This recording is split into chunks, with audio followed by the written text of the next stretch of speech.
అందరికీ praise the lord. ఇవాళ మనము క్షమాపణ గురించి తెలుసుకుందాం. క్షమాపణ దేవుడైన యెహోవా మనతో చెప్పి మనం ఎలా ఉండాలి అని చెప్పి పరిశుద్ధ గ్రంథంలో రాసిన విధానం గురించి ఇవాళ తెలుసుకుందాం.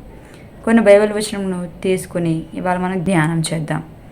ఇప్పుడు మనం కొన్ని బైబిల్ వచనములను చూద్దాం. దేవుడైన యెహోవా నీవు అధిక కోపముతోనూ ఉండాలని ఎప్పుడైతే కోరుకోలేదు, మరి ఎలా ఉండాలని కోరుకుంటున్నాడు?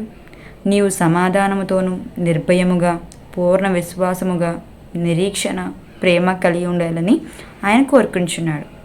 మానవుడు ఇలా అనుచున్నాడు, ఏమని అంటే, నేను వారిని ఎంతో ఇబ్బంది పెట్టాను, వాళ్ళ మనసు ఎంతో గాయపడింది, నేను తన దగ్గరికి వెళ్ళి క్షమాపణ అడగలేను అని ఒకరైతే యెహోవాని అడిగారు.